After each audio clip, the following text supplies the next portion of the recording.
Good evening to everyone. This is Subhash Gatade.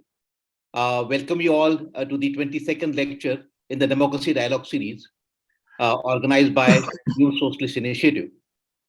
Our guest this evening is Professor Harbans Mukhia, formerly Professor Medieval History at Center of Historical Studies, JNU, and an eminent authority on medieval India, author and editor of many books.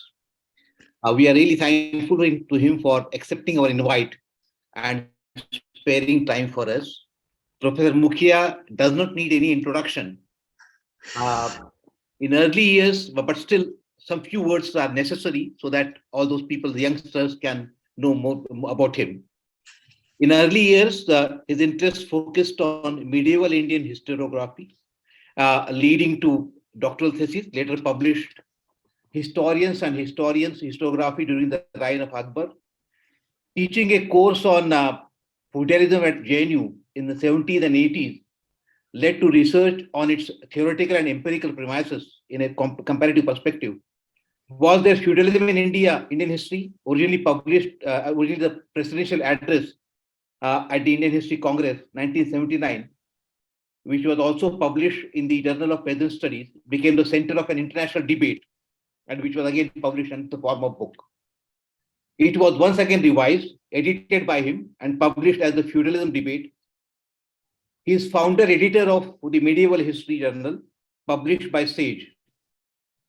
Here is a list of his other major publications: French Studies in History, Perspectives on Medieval History, which was brought out by Picard, Religion, Religiosity, and Communalism, which was coordinated with Praful Bidbai and Achin Vinayak, The Mughals of India, which was brought out by Blackwell, Exploring India's Medieval Centuries, which was brought out by Akar Books, History of Technology, which was brought out by INSA, Understanding India, Indology and Beyond, which was co-edited with Professor Dwai Bakek. He has received many fellowships. One last thing which I would like to specifically mention is that he was a grand witness at the Paris Museum. This museum runs an annual program, the Grand Witnesses, in which it invites a person for a 2-hour public interview about his life, work, and the time he has lived through. Professor Harbans Mukhia was the Grand Witness in June 2011. This evening, Professor Mukhia will be enlightening us on democracy's structural slippages and the Indian experiment. Friends, please welcome Professor Mukhia. Thank you. Thank you. Thank you very much for inviting me. I'm delighted to see a large audience of very elite kind of audience.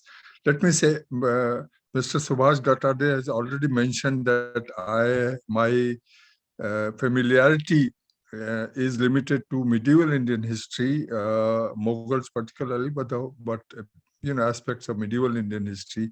So I'll be speaking to you on this theme of democracy's slippages and the Indian experiment, not as an expert on this theme or of political science or political theory or whatever, but more like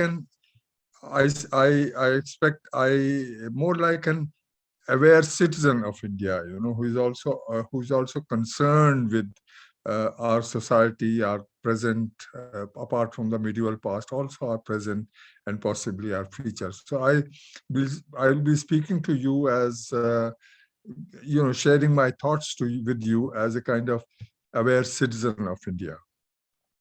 Now, let me begin that the democracy that we practice today everywhere in India or anywhere else has very European origins. It has a very long history behind it. Long history starting from Middle Ages in Europe, where the ruler was supposed to be absolute. Although even this notion of absolutism, absolute ruler who has absolute powers, is a bit of a fiction rather than a fact. Theoretically, yes, the ruler is absolute, or at least thinks of himself as an absolute. We have that famous statement of Louis XIV of France, who was asked, "What is a state?" And he said, "L'état c'est moi. I am the state. The state, that's me. I am the state." So the notion of absolutism, I have the absolute control, absolute power. I can do what I like in the state. I am the state. But then, as many studies of his own reign and of France in his time and later on showed that, while his consciousness is that of being the absolute monarch, actually what he was governing through was a kind what has been called a court society. There was a society uh, in the court which had all kinds of checks and balances and factions and groups and so on and so forth, and the ruler had to rule through managing these, balancing these equilibriums at one time or the other. So the notion of absolute ruler is a kind of assumption by the ruler that he is actually absolute, but no ruler is absolute in the sense that his powers are unlimited, because the powers are limited by through the functioning of that system over which he's the ruler or he's presiding and so on. But anyway, that's nonetheless, there is a notion of absolutism in the Middle Ages in Europe, but elsewhere as well, in India, China, everywhere, the notion of absolute ruler.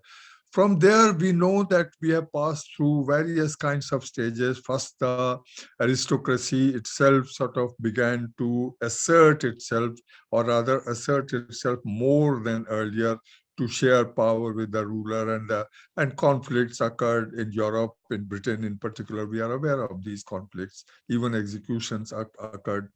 And then gradually, however, there is a kind of social change which is occurring, which is demanding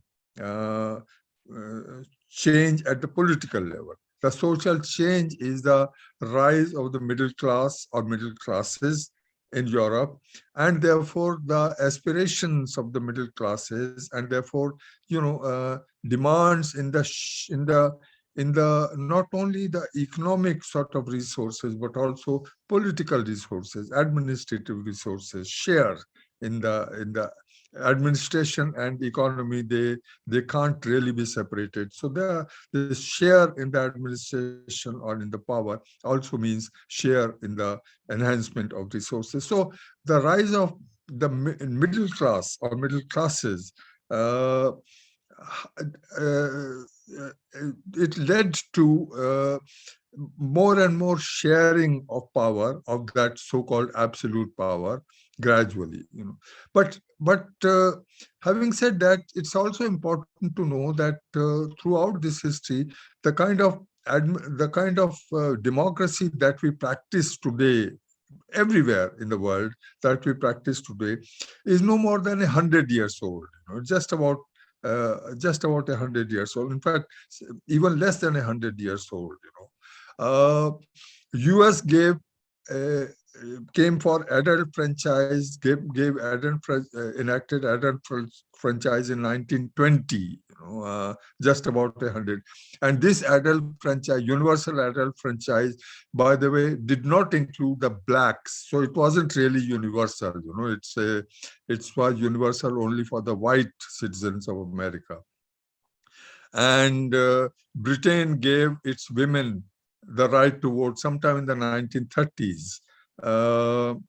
France, such an advanced democratic country, gave the right to vote to its women in 1944. And very surprisingly, very interestingly, Switzerland, on the front ranks of democratic institutions, gave the right to vote to its women in 1973. Imagine India had given the right to vote to its women in 1950.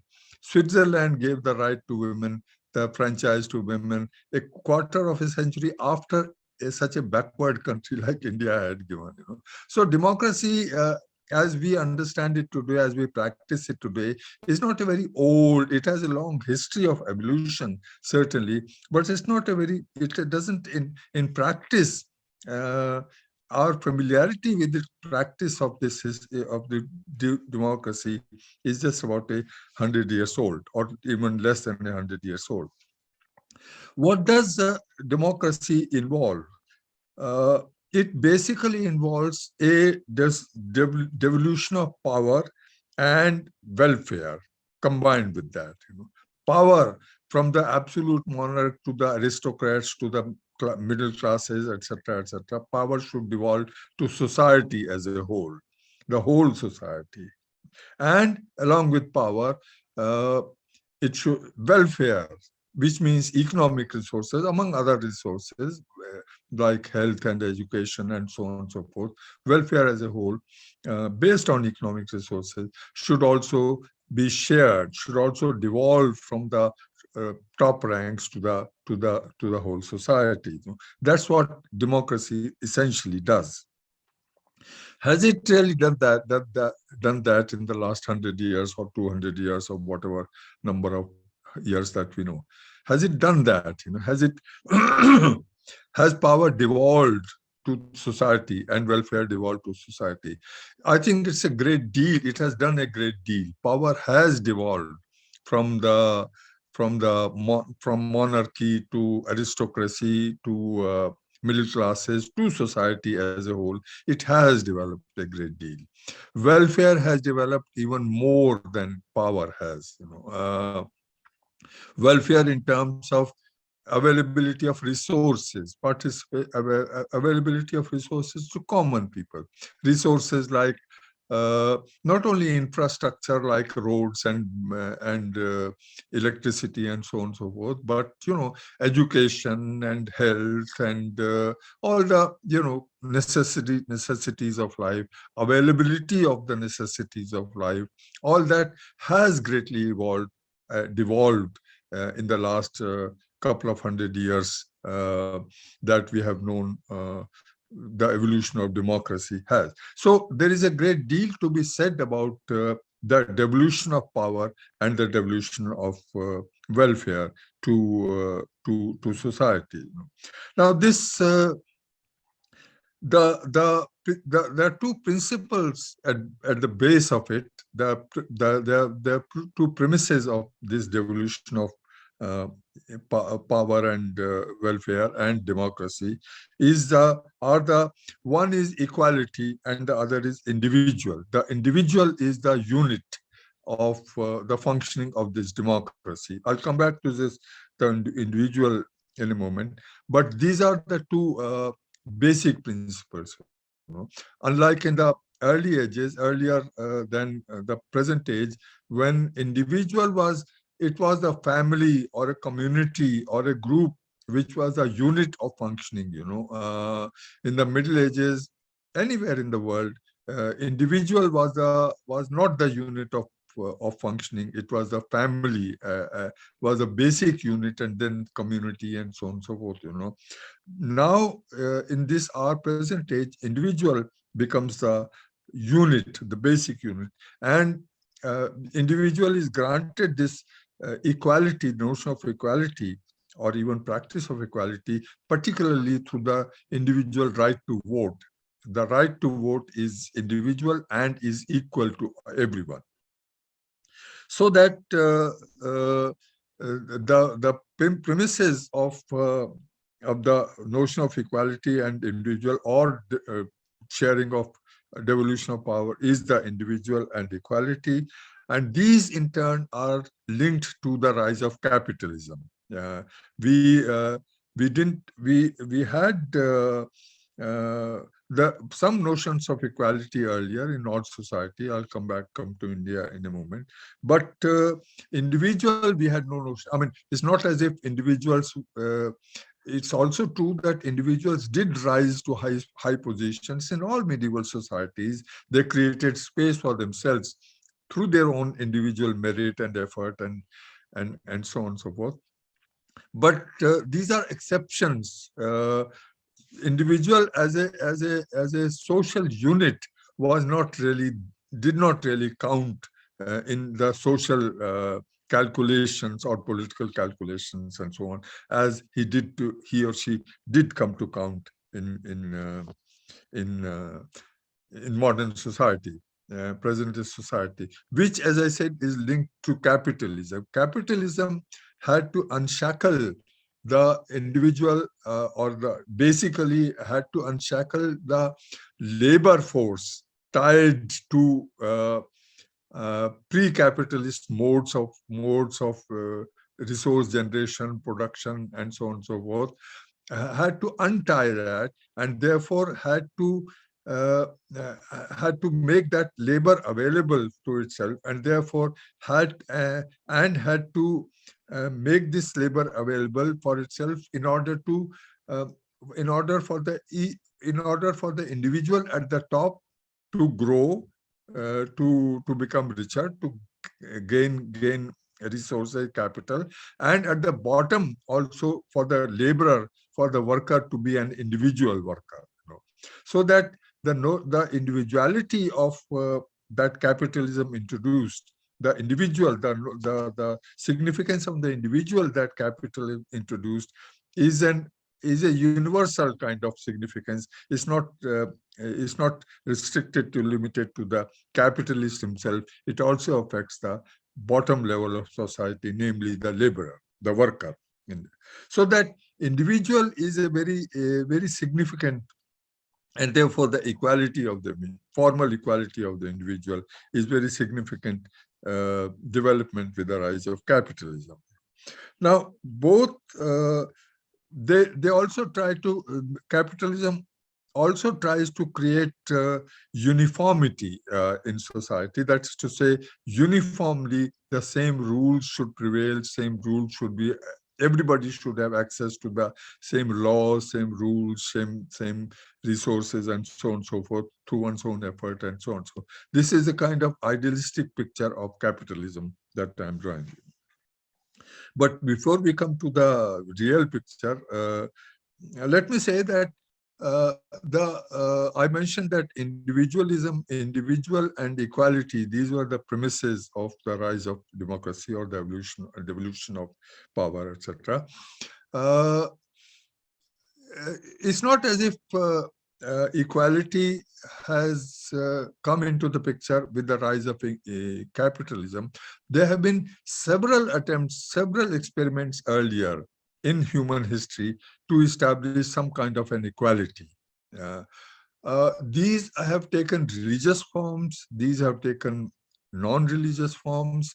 Among the religious forms to establish equality, Buddhism, for example, seeks to establish equality, though it excludes gender, it excludes women from that notion of equality.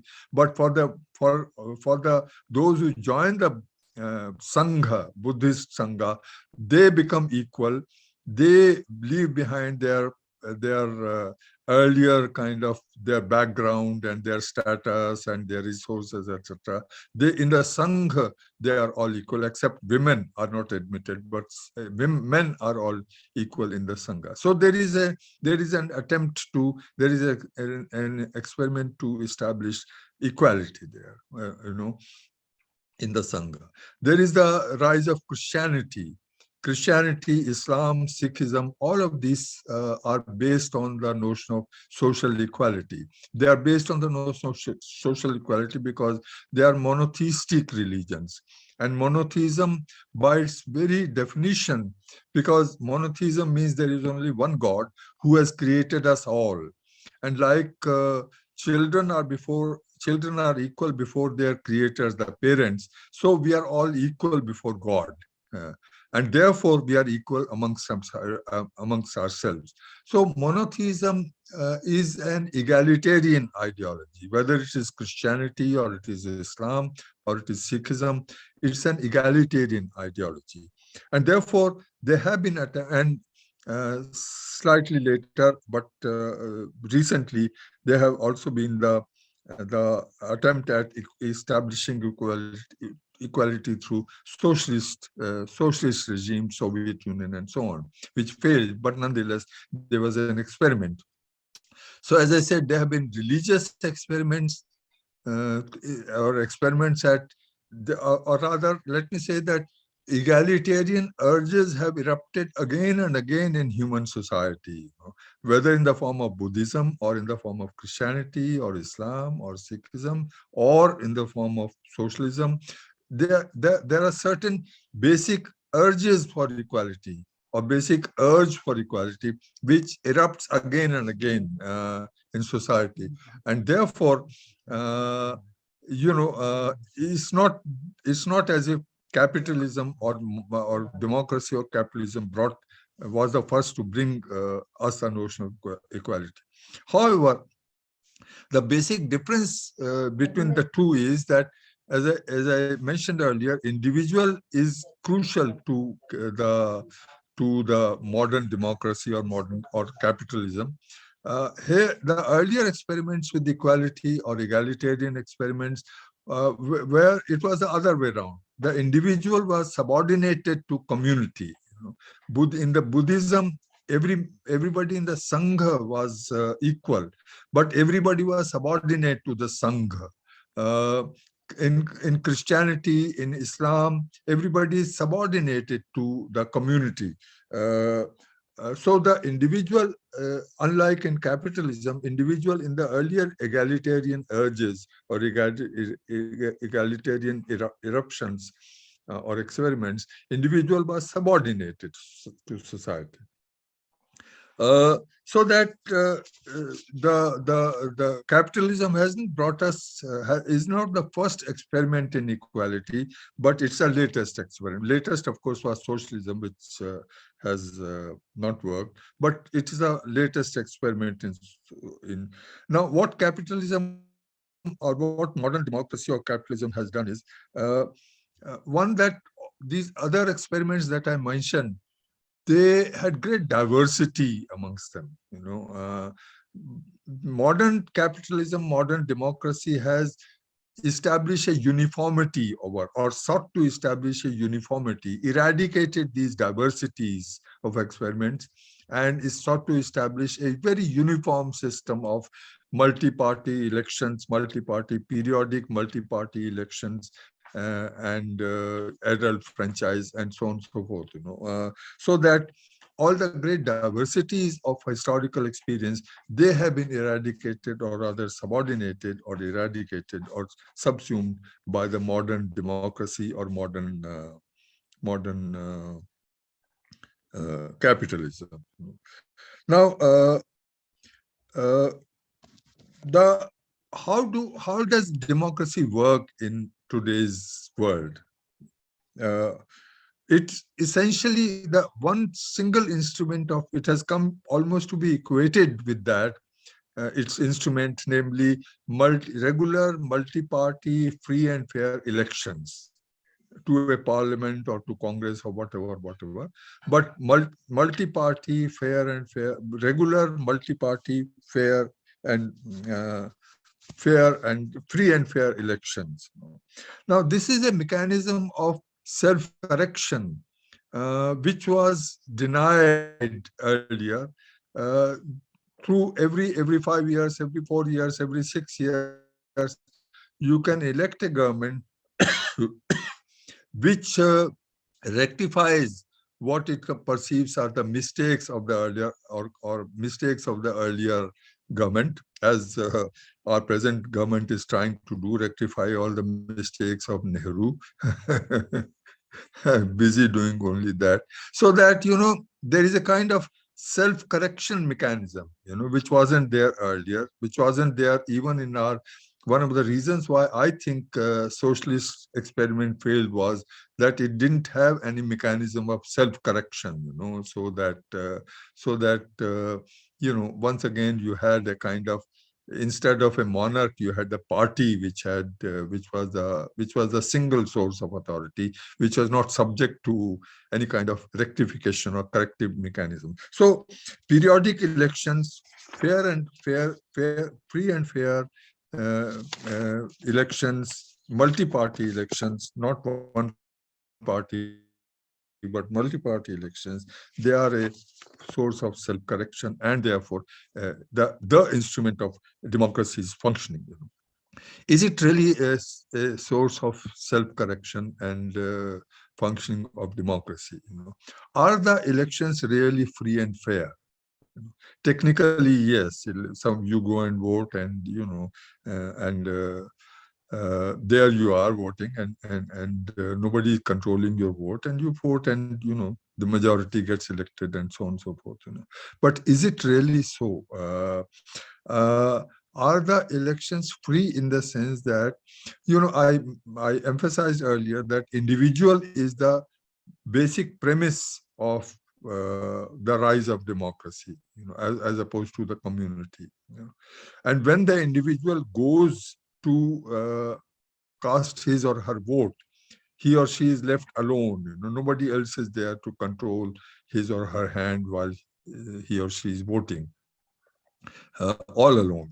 So individual is actually at the center of it, yes. But is he or she really alone there? When you go to vote, you carry so many influences on you, so many factors which make up your mind to vote for so and so and not for so and so. Not alone. You are not really alone. You are your family, your community, your what are the concerns that have been raised around you, etc., etc. All of these influence your voting. So you are really not alone.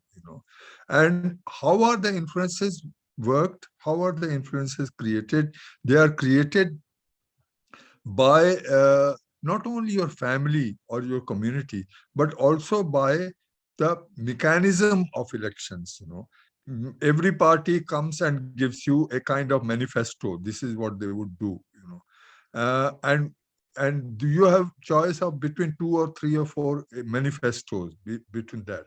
And that's the only choice you have. And what the manifestos do is they don't necessarily address your choices. They create their own choices. As we are so clearly witness to this. They create their own choices. They create their own agendas, and you are left to choose between from one or the other or the third of these agendas. You don't have a free choice really, and therefore, what the agenda is created for you by the contesting parties is the limit of your choice. It limits your choice. It doesn't really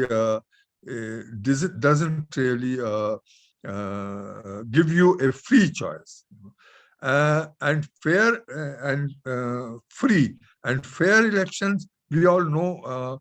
I mean, unfair elections are not merely bogus voting and going and capturing the polling booths, etc., etc., that we have been witness to at one time. Certainly, probably even now, but certainly yes. But unfair elections are also the kind of something that I was just talking about, the kind of agendas that are given to you to choose from. These are not your agendas. These are set for you, not by yourself, but by somebody who is the instrument of the implementation of this democracy. So they are not free and fair election, and this is not true of India alone. It's true everywhere. Don't we remember that George W. Bush and Tony Blair won their elections in US and Britain by creating the agenda of weapons of mass destruction, which didn't exist in Iraq and Middle East and so on. The threat that it posed to the security of US and Britain, the threat that Saddam Hussein's weapons of mass destruction posed to US and to Britain, which got them elected. Bush and Blair in their respective. Was this really a fair election? That an agenda is created which is totally fake, totally false. Has been even then it was being proved to be false Many people, many great experts had said that there are no weapons of mass destruction in Iraq, and yet the agenda was created, and Tony Blair and George Bush got elected on the basis of that agenda. So was it a fair election? Can we ask? So that, the notion of free and fair elections is a very highly questionable notion. It's not merely because nobody no nobody went and captured the booth, and therefore it was fair election. It was these are not fair. Secondly, what does the election do? It divides a society into majority and minority. The majority got this vote. You got this majority of your MPs or congressmen or whatever, and got elected, and you govern for the next 4 or 5 years or 6 years or whatever. So majority and minority, it's necessarily gets. What is the majority? Majority is, let's say 51% is the majority, 49% is the minority. If you get 51% of the votes, you form the government, you are the majority, you represent the majority, and in fact, you represent the whole society, but elected by majority, and the minority sort of is left behind. Now, to begin with, is this really a 51 versus 49%? Is it really a legitimate division of majority and minority? One can understand majority is 70% versus 30%, 60% versus, but here the majority is just, in fact, not even 51%, is 50% plus one is the majority. 49.9% is the minority.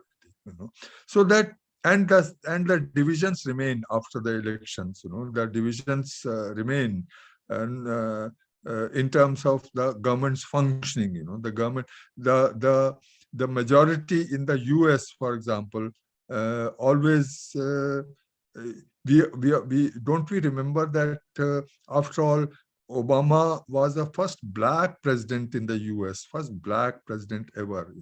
Why? Because he didn't represent that. Blacks couldn't represent that majority. They were always in a minority, and therefore the majority therefore was always set against the minority in subtle ways, not many very direct and offensive ways, but nonetheless subtle ways. The majority and minority does sort of create two sort of well, not antagonistic or hostile camps, but certainly differentiated camps. But even this majority and minority, even, okay, you grant that, but even that, which party, which government in the world has been elected by majority? Which government? Any government. We know in India, no government has ever been elected by a majority. The Rajiv Gandhi's government was the highest, it got the highest number of votes, highest percentage of votes. That was, I think, 49%, 48 or 49%. That was the maximum. Even he's the highest number of MPs, largest number of MPs, even he didn't have a majority of voters behind him. And the present government, the last government, 2014 government, was elected by 31% of the Indian voters, and the present government is elected by 40% of the voters. And this is true everywhere. It's not because this is structural, structured into the functioning of democracy. That a minority government, minority electorate, minority of electorate does elect governments which rule on behalf of the so-called majority. They have the majority in parliament, if not in society, if not among the voters. So they rule on behalf of that majority, as our government is doing, or any government anywhere. In fact, if you remember, who was he? Sorry, Trump. Trump was elected against Mrs. What was her name? Mrs. what was her name? Mrs. Oh, Clinton, yeah, Mrs. Clinton. He had 2.5 million fewer votes than Mrs. Clinton had, and yet he got elected and she got defeated, So majority and minority are very sort of very dicey kind of figures, Majority, no government, as I said, no government has ever been elected by majority, though it claims to have majority. It does have a majority in parliament, though not in society. So what happens to the free and fair elections held by, which elect the government uh, by majority, which give majority to the government? What happens to that? Uh, and also that, this leads to precisely the loss of the individualism and equality.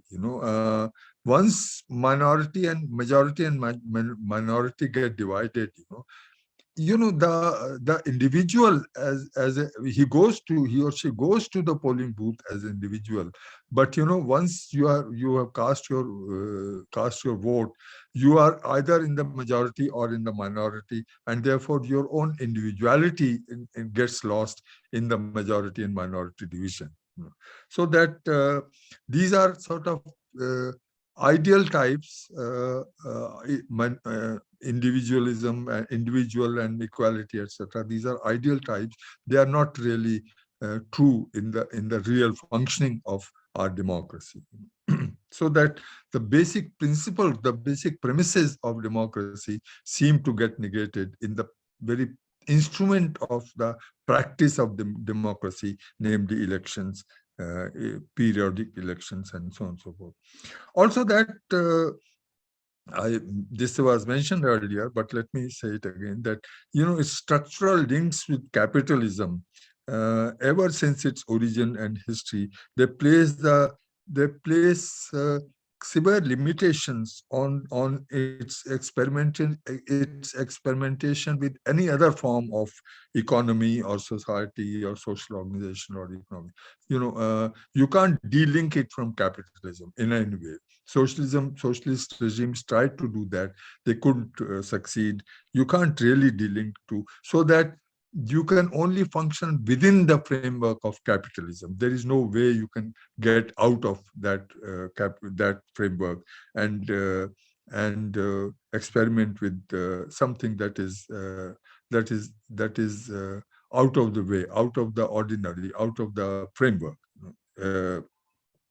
So that and the elections as the sort of as the chief instrument of the implementation of or exercise of democracy, they draw our attention away from all the other egalitarian urges, economic, especially economic urge.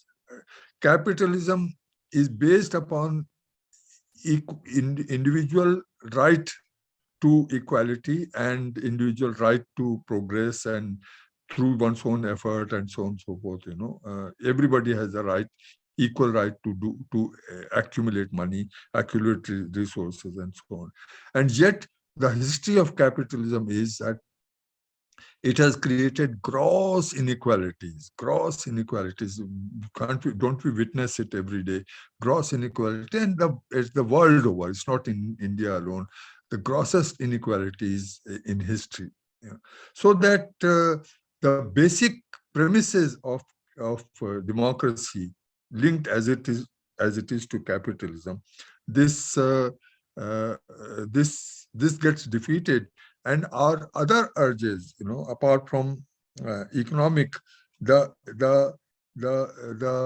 pluralist kind of urges in the face of uniformity, that gets defeated, that gets sidelined, not defeated perhaps, but sidelined, marginalized. The urges, the cultural urges, are particularly of pluralists, because capitalism seeks to establish uniformity. So that all of these are structural limitations of or structural slippages, I prefer to call it. Democracy has given us a great deal, and yet it has its own slippages, it has its own limitations, which is not capable of going beyond those limitations, transgressing those limitations. But let me come to India uh, briefly. Well, India, number one, India uh, inherited democracy not through its own long history, although we are told now that India is a mother of democracy and this, that, and the other. That's all right. This is, every regime seeks to legitimize itself through history. History has only one function, actually. History doesn't teach you any lessons. History has only one function, namely a function of lending legitimacy either to a regime or to its opponents, both to the regime and its opponent. History is invoked by both the regime and its opponents to legitimize their action or their agitation or their whatever they are doing. So that history is always invoked to legitimize, and this regime is seeking to legitimize itself, its democratic credentials, by resorting to history. By democracy being of Indian origin, and the mother India being the mother of democracy, and so on and so forth. All societies have had some kind of a Greek society is supposed to have given us the first example of democracy. And yet, what was the democracy there? The democracy of about a tiny minority of slave owners, plantation owners, and the vast majority of slaves. They were all slaves. So what is democracy, which leaves 90%, 80%, 90% of its population outside its circle? So that yes, they had democracy for a number of people, for a good number of people who were owners of slaves and farms and so on. But India also had some sabhas and so on. All societies have had Islam. Tells you, Quran has only one small brief statement about the state. It doesn't have anything about the state. It only says ulul amr minkum, follow those in authority amongst yourself. That is not democracy. But it also says, just adjacent to that, it also says, hold mashwara amongst yourself, hold consultations amongst yourselves, so that every society has had some kind of a experiment with some kind of a what we today call democracy, although democracy is a far bigger cry than what they did. But anyway, let me come back to it. So that in India, the democracy that we are practicing in India today is a democracy that we did not struggle for it. We struggled for liberation from the British regime, British colonialism, but we didn't struggle to. We were not the establishment of a democratic society came as a kind of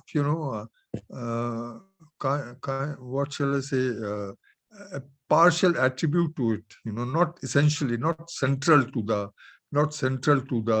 freedom struggle, but as a tangential attribute to it, and it came almost after independence. But having said that, it's also true that India adopted the most modern form of democracy then available, including the universal adult franchise. I mentioned earlier that French women had got the right to vote in 1944, 6 years ahead of India, and Swiss women got the right to vote a quarter centuries after India. but India gave the right to vote to its women in 1950 itself. Um, illiterate, poor, uneducated women, nonetheless they were treated as equal as far as the right to vote. So it's a very modern democracy. It's also multi-party democracy, which is the other attribute of modern democracy. And yet, how has this modern democracy, very modern democracy, functioned in India ever since 1950? It has functioned with largely, not entirely, not always, but largely through the mobilization of pre-modern identities, pre-modern categories of mobilization, pre-modern identities of mobilization, caste, community, region. These are the, at one time we used to have, excuse me, we used to have these acronyms called Ajgar and Mai and so on, combination of these castes and that community and this, that, and the other. Every party, had combined a certain, had combined what came to be called very picturesquely called vote bank. Every party had its own vote bank of combination of this community, this caste, etc., etc. They had their vote bank. So vote bank not by mobilizing the individual, but by communities, by caste and communities, and this group and that group, that it its democracy started functioning and has been functioning, ever since. So that the very idea of promoting the individual and equality through the right of franchise, Jawaharlal Nehru was very optimistic about it. He knew that caste community were etc were being mobilized in the elections, and he sort of explained, not justified, explained it by saying, well, India has had no experience, has no experience of voting, of franchise. India is backward. It has been ruled by colonialism, has been left backward in terms of education, in terms of resources, in terms of economic resources, etc., etc. So as India begins to experiment with it, as the voter goes to cast his or her vote, he or she would know that she's left all alone. So, they'll forget about their caste identity and community identity, etc., etc. What has happened is the very opposite, that the very success of caste identity and community identity has reinforced these identities rather than weakening them, so that we are witness to that, so that today we are witnessing the vote bank, the biggest experiment in vote bank politics, which is the largest vote bank, of the Hindus. One community, one vote bank, the 80% vote bank, which can, and therefore, the BJP's leaving out, having not a single Muslim MP, either in Lok Sabha or in the Rajya Sabha, not having a single Muslim MP is obviously is obviously based upon the assumption that we don't need the Muslim votes, we need only the Hindu votes, which is 80%. So we don't need the other 20% vote. So that's all we can do without it. So that disenfranchising a whole community of voters by consolidating one vote bank, namely that of the Hindus, is a form of democracy that we are practicing.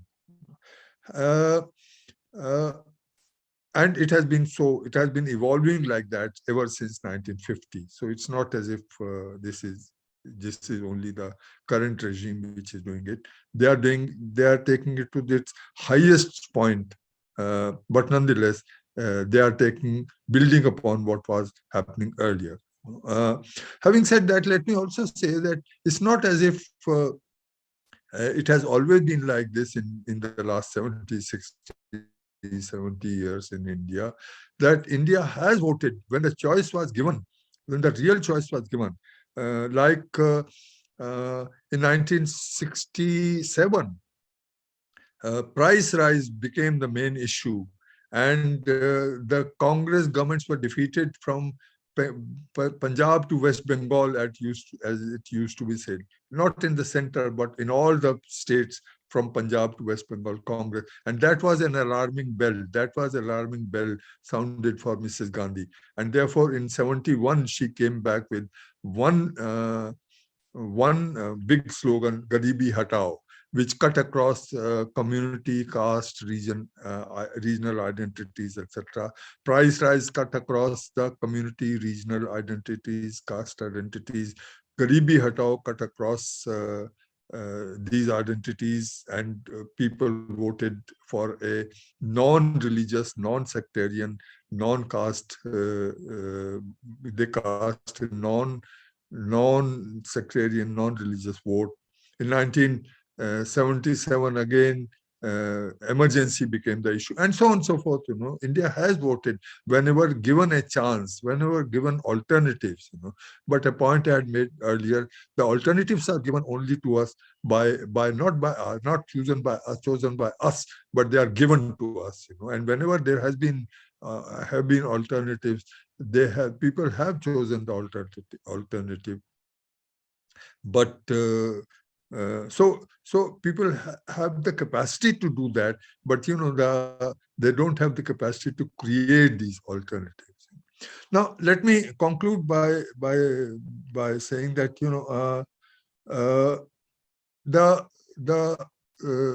the integral link between the democracy that we have and capitalism, that integral link is inseparable. There is no way you can separate it from.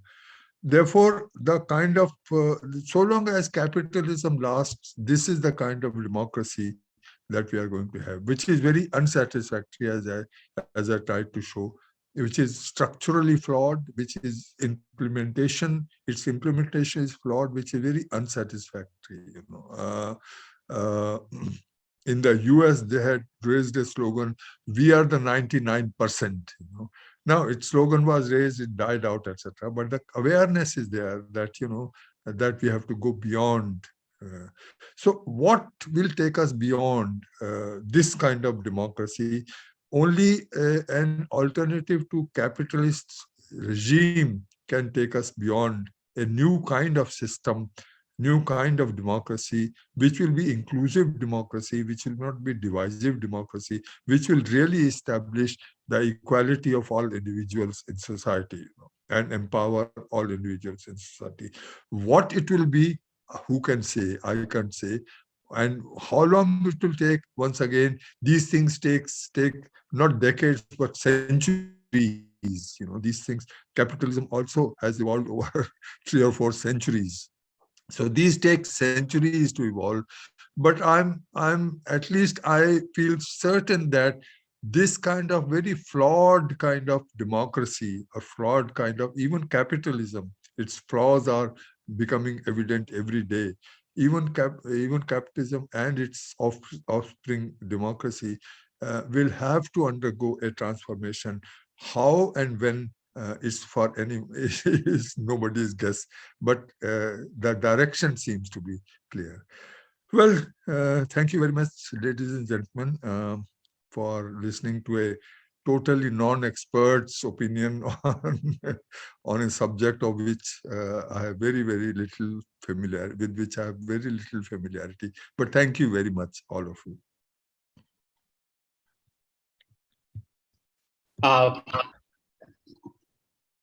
Thank you, Professor Harbans Mukhia, for a very enlightening presentation.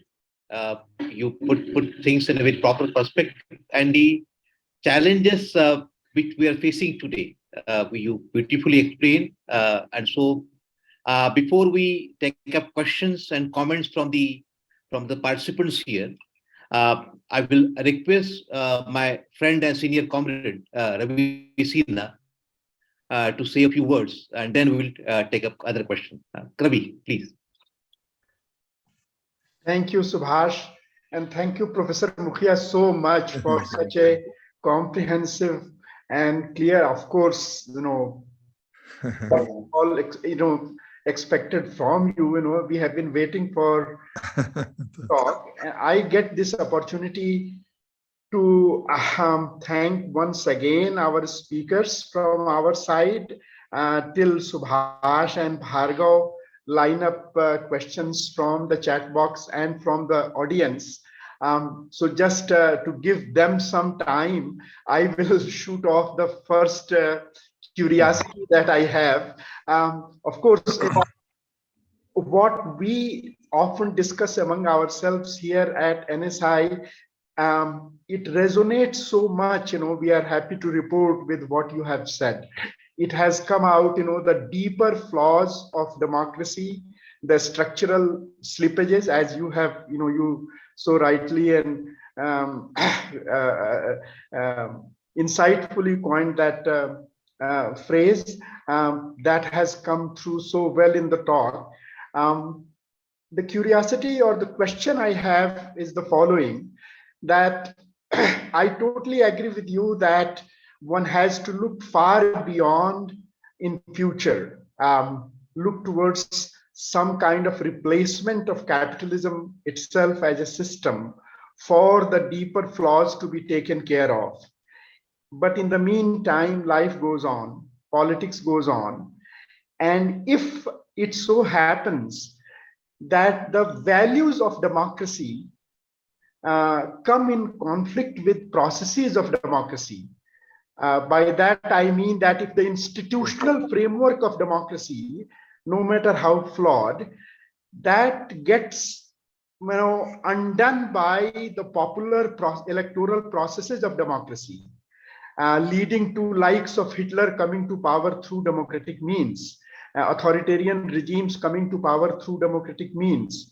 So if the institutional framework democracy itself is threatened by the popular processes, electoral processes of democracy, and if the replacement of capitalism is, let's say, far away in future, what does one do within the democracy, given the challenge that these fascist or authoritarian kind of regimes come to power through democracy and use popular legitimacy to undo democracy? Then what do you think within the given flawed democratic framework, what do we do? That will be my curiosity. Yeah. Well, it's a great question. It's a tough question. Every constitution, and our Indian constitution is held up as a kind of, model constitution guaranteeing various kinds of rights and so on. Every constitution has structured within itself its abuse. The abuse of constitution is sanctioned by the constitution itself. Mrs. Indira Gandhi imposed the emergency very constitutionally. It was perfectly legal act. But it was a gross abuse of the process. So that, and present regime is doing it all the time. And it's not only India, but everywhere else it's happening. You see, Donald Trump did it in US, and so on and so forth, Hungary, and one can, it's happening everywhere, Turkey and Hungary and so on and so forth. So that, that this itself is a great limitation of our democracy, that working through the constitution is the main sort of, is a last court of appeal. And yet constitution itself is so flawed. Every constitution is so flawed that it gives you the opportunity to abuse it, use it and abuse it. Now, given that limitation, our only choice, which is a very limited choice, is to build up a kind of political alternative or political party or political consensus or alternative to, right, to political alternative or political consensus that, out of the last how many years we have had, 60 or 65 years or so on, it has functioned erratically with lots of lopsided events here and there, but more or less it has functioned, except for the last from 2014 onwards, except for that, it has functioned more or less within the framework of the constitution, even when it was abused like emergency. But that was one aberration which came through, But and that's because a kind of consensus existed in society, political consensus existed in society. Now that consensus is getting lost, and it is being destroyed, it is being replaced. The state has a very, very, very strong role to play in how it shapes consensus in society, political consensus particularly. Unfortunately, the state has, just think of Atal Bihari Vajpayee taking a bus ride to Lahore. And what a atmosphere of bhai bhai, after the bus went there, I remember that two cricket matches were held, one-day cricket matches, one in Lahore, the other is Mohali in Chandigarh. Several thousand Indians went to Lahore, carrying their Indian flags there in the Lahore Maidan, and flying the Indian flags, their little flags there, and welcomed there. And several Pakistanis came to Mohali. I say this on the authority of G. Parthasarthi, who was the ambassador. He was the High Commissioner for India in Pakistan. He has been saying this, that he gave visa to several thousand Pakistani, or several hundred or several thousand Pakistani, to come with their flags, Pakistani flags, which they were unfurling, or they're in Mohali, and they were greatly welcome. So the whole atmosphere changed because the one message from Atal Bihari Vajpayee from the top of the state was that we don't want tension anymore, and tension disappeared. Once again, the state is giving a mention, we can't do without tension with Pakistan. We must have tension, even when Pakistan is lying more or less dormant, we must have tension with them, and therefore tension. So, the state has a great deal of role to play in molding this public opinion or political consensus. But then we have therefore to try to elect a kind of a state, a government, which is the only very limited choice we have. Try to elect a government which will be less inclined towards abusing of constitution and building up of these kinds of consensus than the present one is. But that's the only choice we have. It's a very limited choice, I know. But under the circumstances, I can't think of any other choice. We can't overthrow the government after all. Yes. There are some... yeah. Thank you. We have with us Irfan Engineer. I think I will request you to say a few words and raise this question. Irfan, please. Yeah, thank you, Subhash, for giving me this opportunity. It was a brilliant lecture. I enjoyed every bit of it, every word of it, and it was very, very enlightening to look at democracy with this angle that you did, Professor Mukhia. Just a couple of comments, more comments to welcome your response to these comments. I think there is no one democracy. There are democracies and democracies, liberal democracies and authoritarian democracies, and they do slip into authoritarianism in various states. One of the reasons why democracies function the way they function is how they gather the mandate of people. Now, in India, we have first passed the post system, and you rightly pointed out that with 31% votes, you can become a majority party, or it's even less than that, because if the opposition is divided, then first past the post system works with at times in Punjab election, which was boycotted by Akali Dal after Bian Singh was assassinated and elections were held. Uh, at times, this there were in certain constituencies, people got elected with just 100 votes cast.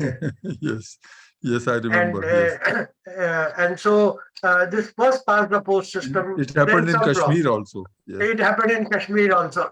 So yeah. I think we can have a better representation system. Either proportional representation is one thing, or repeated mandates that some of the democracies have. If you don't get 51% vote in a particular constituency, then all other candidates are eliminated and re-election, etc., etc. So I think the way mandate is to be gathered is partly responsible for the way citizens are mobilized, or citizenship as citizens can be mobilized. Secondly, social welfare has a great role in, as you rightly pointed out, if you take the Nordic states and the democracy as it functions there, the state is totally responsible to the citizens. It takes care of all basic needs, education, some Health. minimum livelihoods, etc. And I think therefore the individual depends less on community. In India, because of lack of social welfare or very little social welfare, as state is withdrawing from caring and sharing, citizens have to depend on community for their everyday existence. And that is how one lives in everyday life. You know, fault lines of caste and communities are created because you are dependent on that community. Thirdly, I would say very briefly that fear and pride are the two tools with which Sure. democracy can be undermined, or a false kind of majority can be staged. If you scare the citizens, they become more community members rather than citizens. So for active citizenship, we should have an accountable democracy, accountable institutional framework. Right to information was one such institutional framework. Judiciary is another institutional framework. Education, I think, is very, very important. What kind of citizen education system creates? The more liberal education and the more widespread the education, we can expect more citizenship role. So these are just a few comments that I wanted to make. Thank you for that brilliant lecture. Thank you very much, Irfan. You are always very kind to me. Thank you very much. Yes, I mean, in a way, Amwal, I fully agree with you that the what kind of government we elect is what we can do at best at the moment. We can't change the regime, unfortunately, anywhere. But I think the choices are so limited. And once you elect the government, then you lose control over it. You see, there is no accountability left after that. So that there are many levels at which we need to hold the governments, from the local government to the state government to the central government. Uh, many ways in which we need to hold them accountable, but institutions of ours don't provide us that opportunity, that space for holding them accountable. 51% election, yeah, that's actually French president has to have 51% election. Only president, nobody else need to have 51% election. And there are some experiments with proportional representation. That's I think in Germany, but it doesn't seem to go very far from French system is no great shakes on in terms of democracy and so on. So, but the basic point is that we are on in a way, since our democracy is, as I said in the beginning itself, less than 100 years old. We are still in a stage of experimentation, and various kinds of experimentations will have to go through before we sort of arrive at maybe in the 25th century, we arrive at an ideal kind of democracy. Yes. Anyway, thank you very much for your remarks. Yes. I will request my comrade Sri Bhargav to check up questions in the chat box. Bhargav, please. Yeah, thank you, Subhash. I will do that. Good evening, Professor Mukhia, and thank you very much for this beautiful talk. And now I go to chat box, and there are some questions. Yes, I see them.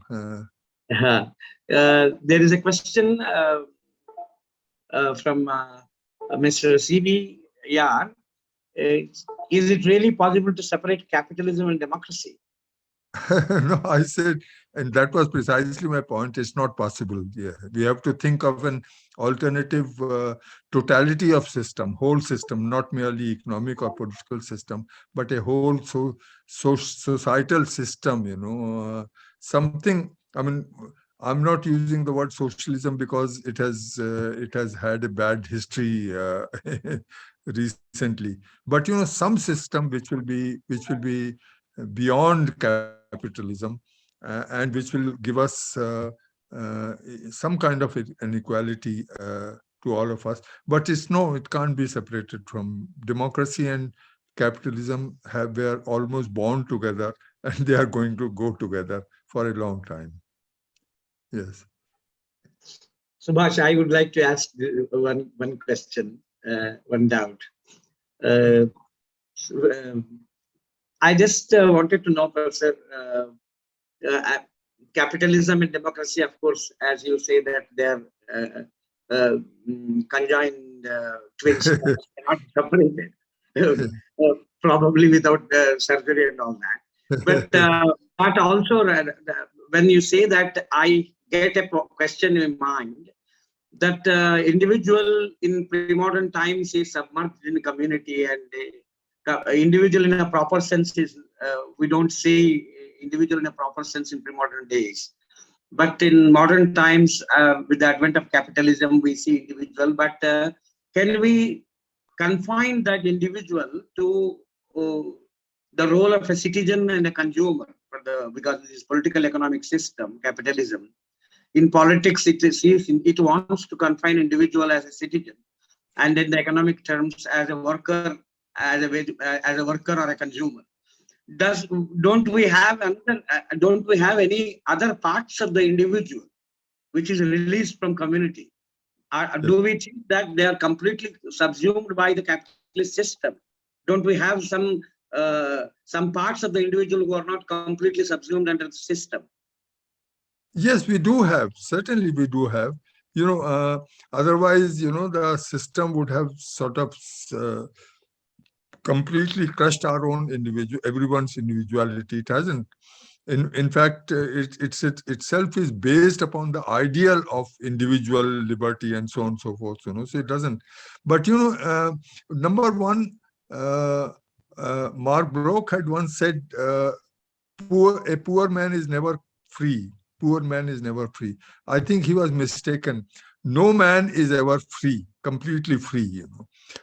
In the sense that we are all working within certain constraints of community, of society, of family, of our career, of life, of our health system. So many constraints on all of us. So we are not. None of us is completely free. Can be completely free in any society, not merely capitalist society. So that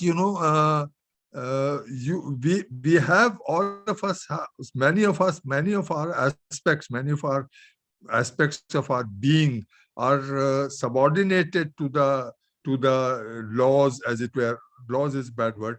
To the demands of capitalist society that we have.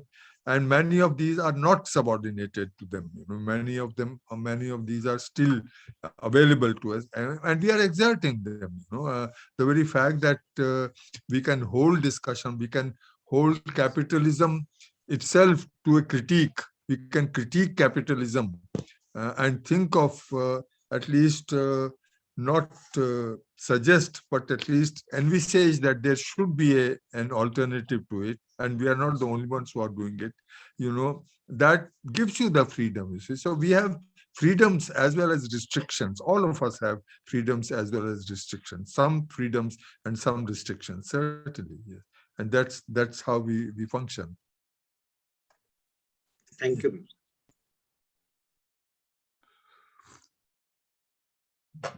We have with us, please. We have with us Mr. Videndra Yadav. He's a leading literary critic in Hindi. I would request you to make some comment or raise a question. And I also request the audience to raise their hands or put their question in the chat box. Virendra ji, आप unmute करके बात करेंगे, कुछ करना चाहेंगे? नहीं. Yeah. So please, please, Professor. I don't know your name, Mr. Professor Redmi. Please, can you? Yeah, please. You only word. I don't know your name. Sorry. I wrote to you, but you don't know. Please, raise your question, Professor. Please. Indra Munshi. Okay. Thank you. Professor Indra Munshi, request. Indra Munshi is an old friend of mine. Yes. Yeah. Please. Honored.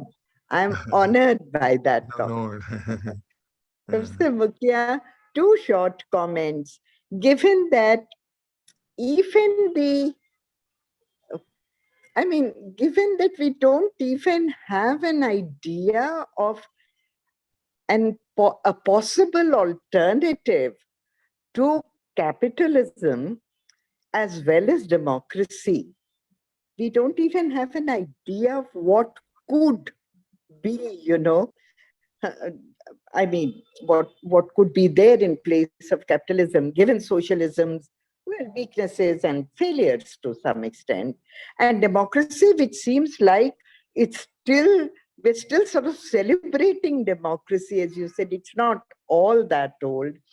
So it's kind of very difficult to think of how do we think of a way out when both are in crisis. Democracy is in crisis given the kind of authoritarian states we have all over the world. Capitalism is crisis not only from the economic problems it has, but that it is destroying the planet. From the environmental perspective, it's destroying itself and the human race. So in this scenario, to go back to Irfan, all I can think of and all I sort of do, and that is what gives me, some sense of purpose, is to actually, through writing or through speaking or whatever means, protest, actually to make citizens conscious of both weaknesses of capitalism, which is right now, it's like predatory capitalism. It's crushing everything, as you said, nature and communities, and democracy, which is crushing communities and individuals and so on. So that is all I can think of, Professor Mukhia. I don't know what else to think of as alternatives. Yes, Indra, you are right, absolutely. Couldn't agree more with you. But you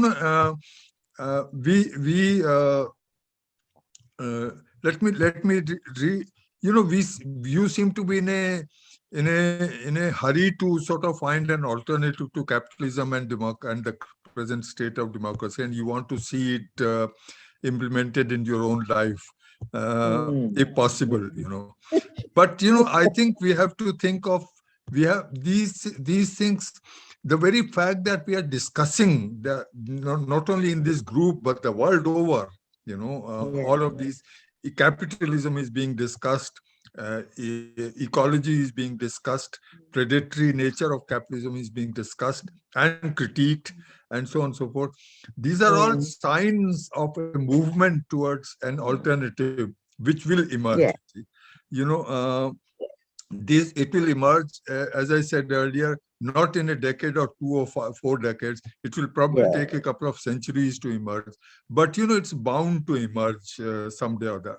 Just as capitalism also, who could have thought of capitalism in the 15th century, 16th century, That's true. Yeah. That's So that, these society always moves. Society is always in motion. Society is never static. Any society is never static. And therefore, any kind of movement in society, any kind of tumult or movement in society leads to, various kinds. Some subtle, some very eruptive. They change, So things will change. One experiment that was made in alternative, what shall I say, alternative mode of production, but more than that, alternative forms of the incentive for production, namely the socialist in Soviet Union and so on. Yeah, they did make another alternative. They did experiment with an alternative mode of production as well as the motivation for production. That individual don't need to produce for only for personal profit, but for society. It didn't work out. It worked out only for 50, 60, 70 years, and then it failed. But an experiment was made, from which we don't repeat that experiment because it was badly implemented. But an idea was there that there is an alternative form of social and economic organization where production for society rather than production for yourself, for your aggrandizement, self-aggrandizement can take place. So what, as I said, what it will be, nobody can say, but it will certainly emerge, and precisely from the kinds of critiques that are emerging around the world, everywhere. Think of Piketty's great critique of, capitalism. Think of so many, everywhere, so things will emerge, things will come around. When and what the things will be and how, this one can't say. But, one is, as a historian, one is aware that history is always on the move, because society is always on the move. Sociologists need historians. Well, okay. That's right. We need historians. Yes. Well, my daughter is a sociologist, and I keep telling her, you need a historian, but she doesn't take me seriously. That's just for fun. Yeah. Yes. Any other? Yes, there are actually two sets of questions in chat box, Professor Mukhia. I just read one set of questions which are closely related with each other, which are seeking to find some alternatives to present predicament. Well, okay. Okay. One question asked by Mr. CVR is Keynesian economics part of solution?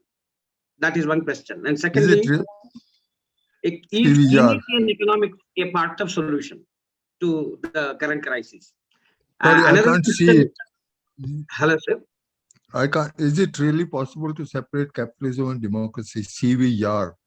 Is that no? Later, he asked another question later. Okay, there is one below that.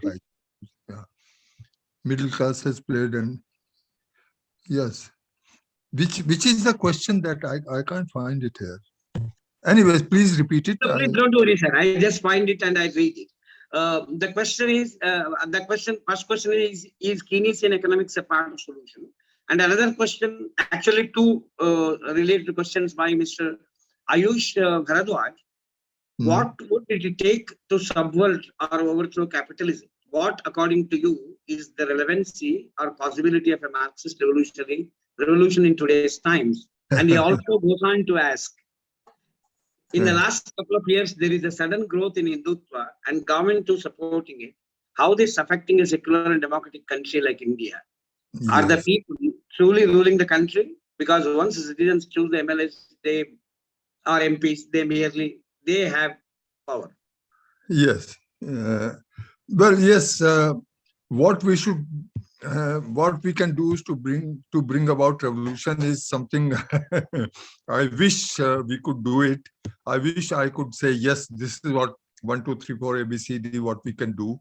But I'm afraid at the present stage, I can't think of a revolution coming our way.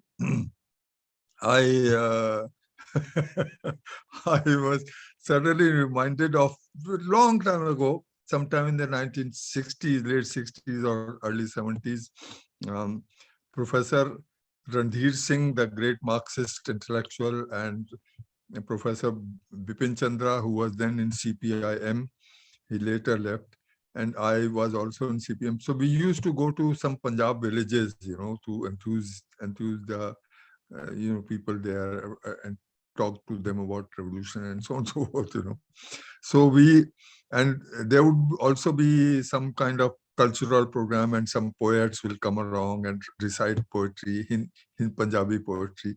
And one of them, I forget his name, recited a poem, Punjabi poem. I don't remember the whole poem, but I remember its first line. Oi Kranti, tu aundi kyun nahi? Oh, revolution, why don't you come? so, so that's the question we are still asking, So that, so it's really, you don't ask this question to aundi kyun nahi, why don't you come? We have to bring it around, and bringing around revolution is not, just off the, just lighting a match and revolution comes. It takes, if capitalism has evolved over 3 or 4 centuries, socialism also will take a long time to evolve. So we have just to work towards it, rather than not merely to wait for it, to work towards it.